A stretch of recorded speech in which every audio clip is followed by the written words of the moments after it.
En otro video iniciamos el análisis de este universo cinematográfico con la leyenda de la Nahuala, tocando el turno a la leyenda de La Llorona, la cual es una de las leyendas más emblemáticas en México. Por tanto, hagamos un breve resumen de la misma y después destaquemos sus virtudes y fallos. Para ubicarnos en el tiempo que manejan estas películas, recordemos que la batalla que tuvo Leo San Juan y compañía contra la Nahuala fue en 1807 en Puebla, en la noche del 2 de noviembre del Día de Muertos. Así, derrotada la Nahuala pasó un año, y ahora, en 1808, en otro Día de Muertos, el padre fantasma Godofredo le dice que tiene que ir a Xochimilco para ahora pelear con la Llorona.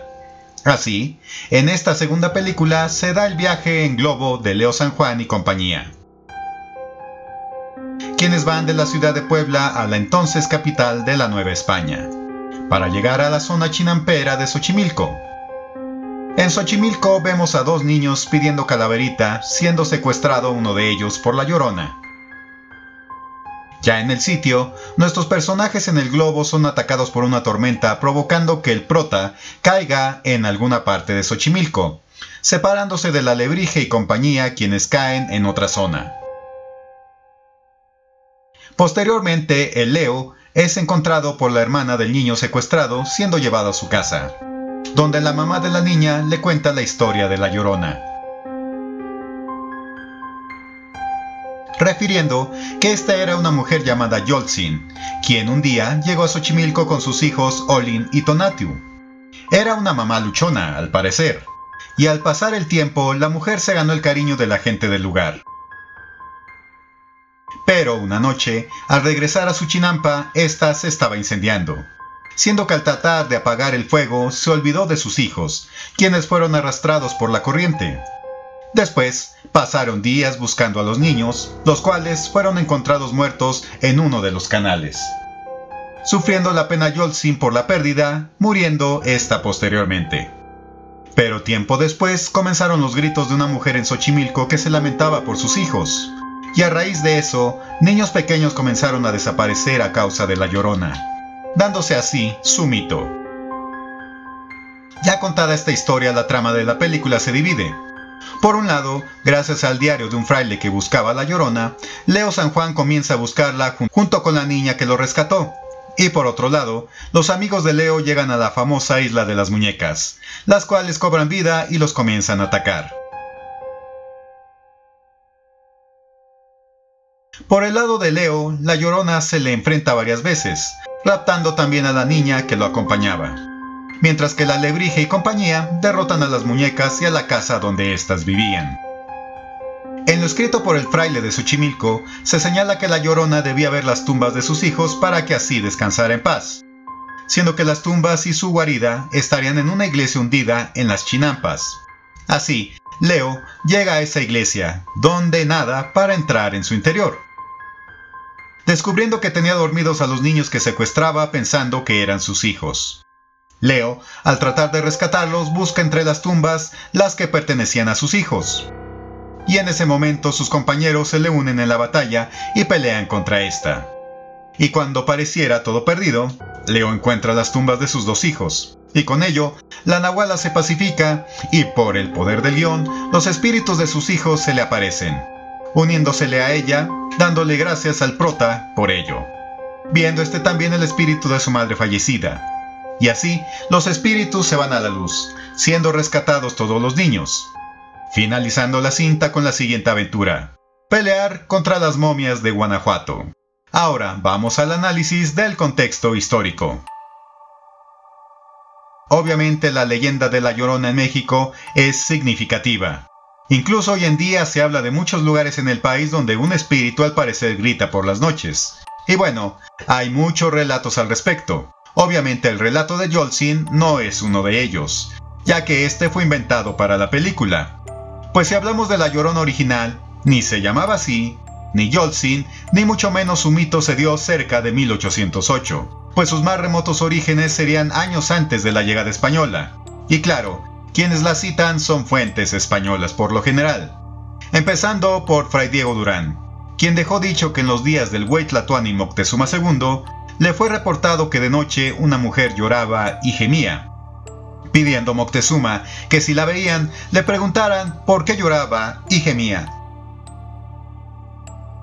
Otro fraile que documentó a la Llorona fue Fray Bernardino de Sahagún, por sus informantes indígenas. Muchas veces se oía: una mujer lloraba, iba gritando por la noche, andaba dando grandes gritos: hijitos míos, pues ya tenemos que irnos lejos. Hijitos míos, ¿a dónde os llevaré?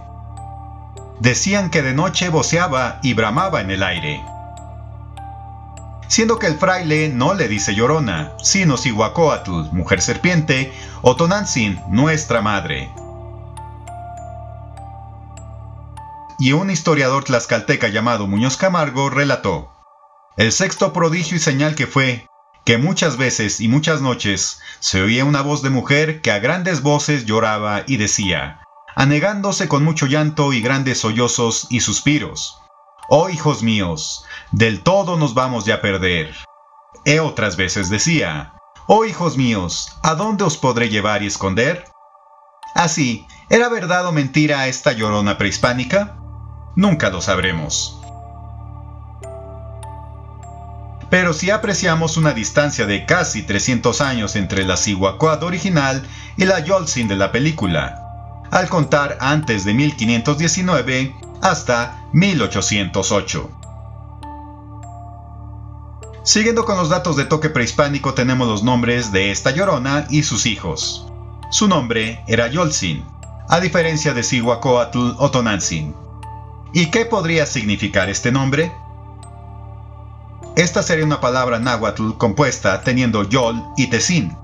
La parte de Yol podría ser la contracción de otra palabra náhuatl, la cual sería Yolotl, que significa corazón, mientras que la parte Tzin es un sufijo honorífico que se agregaba a los nombres para mostrar respeto o deferencia hacia la persona a la que se refiere el nombre, como por ejemplo decir Moctezumatzin o Cuauhtemotzin.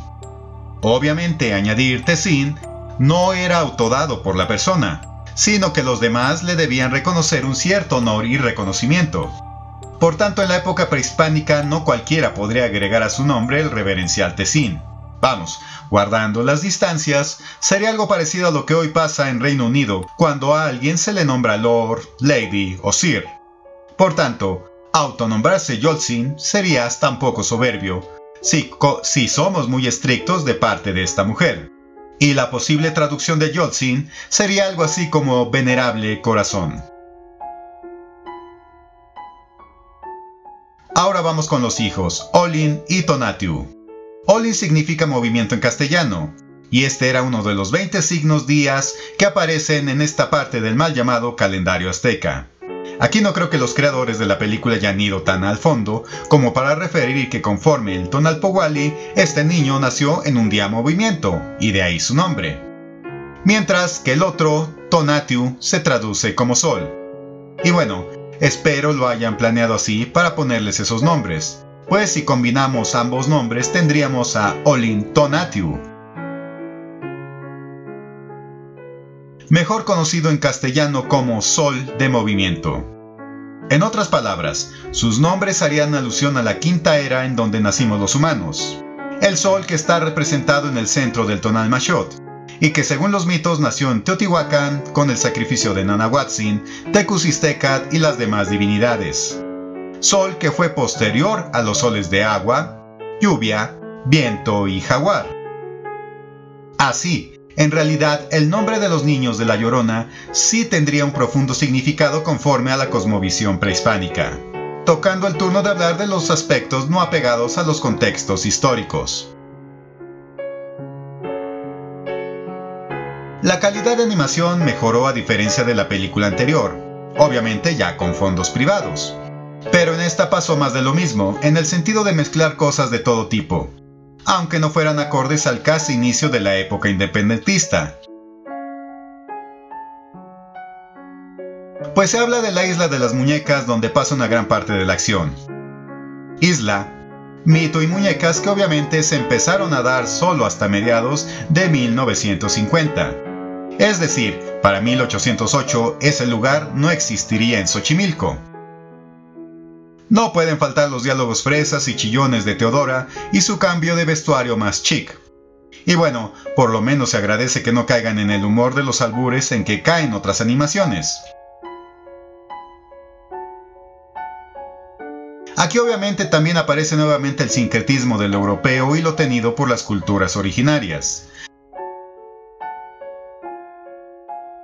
mostrándose en el pedir calaverita el Día de Muertos el 1 y 2 de noviembre, una celebración inexistente en la época prehispánica.